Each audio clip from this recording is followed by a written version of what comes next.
ఇకపోగా రోజుకొక మాట మాట్లాడుతూ పూటకొక విషయాన్ని చెప్తూ ప్రజలని పక్కదోవ పట్టిస్తున్నటువంటి కాంగ్రెస్ ప్రభుత్వాన్ని డిమాండ్ చేస్తున్నాం.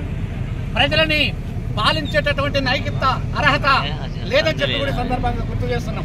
ఇవాళ రైతు బంధుని రద్దు చేస్తూ రైతు భరోసా పేరుతో 15,000 ఇస్తానని చెప్పినటువంటి ప్రభుత్వం 15,000 ఇవ్వకపోగా రోజుకొక మాట మాట్లాడుతూ ఉంది.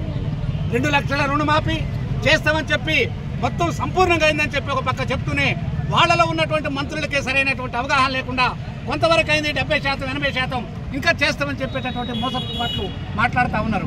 అధికారంలోకి వచ్చి ఈనాడు తెలంగాణ రాష్ట్ర ప్రజల్ని మోసం చేస్తుంది. ప్రతి పథకం కూడా స్టార్ట్ చేయటం 10 పైసలు ఇవ్వగానే 90 పైసలు కూడా ఎగ్గొట్టే కార్యక్రమం చేస్తుంది. రైతు భరోసా అన్నారు. ఆనాడు ఎన్నికల హామీలో రైతు భరోసా మేము ఎకరానికి 15,000 ఇస్తామని అసలు వర్షాకాలం రైతు భరోసా ఎగ్గొట్టారు.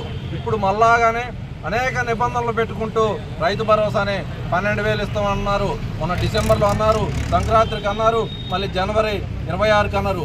ఇంకా అనేక హామీలు, మహిళలకు 2,500 ఇస్తామన్నారు, తులం బంగారం అన్నారు, స్కూటీలు అన్నారు, కరువు పేద మహిళలకి 12,000 రూపాయలు అని చెప్తూ అనేక దొంగ హామీలతోటి అమల్లో హామీలు ఇచ్చి అధికారంలోకి వచ్చినటువంటి కాంగ్రెస్ ప్రభుత్వం రేవంత్ రెడ్డి నాయకత్వంలో అనేక దొంగ మాటలు, డైవర్షన్ పాలిటిక్స్ ఈ రాష్ట్రంలో చేస్తూ ప్రజల్ని మభ్యపెడుతూ అనేక పథకాలను కూడా ఎగ్గొడుతున్నారు. ఈనాడు ప్రజలందరూ కూడా చాలా సురక్షితంగా ఉన్నారు. కానీ ఈరోజు కాంగ్రెస్ పాలనలో చిన్న సన్నకారు రైతులు కానివ్వండి, అందరూ ప్రతి ఒక్కళ్ళు కూడా చాలా ఇబ్బందులు పెడుతున్నారు. 6 గ్యారెంటీలు 100 రోజుల్లో పూర్తి చేస్తామన్న సీఎం గారు ఎక్కడ ఎట్లాంటి గ్యారెంటీ పూర్తి చేయకుండా చాలా అప్పుల్లో మన రాష్ట్రం కూరుకుపోయింది.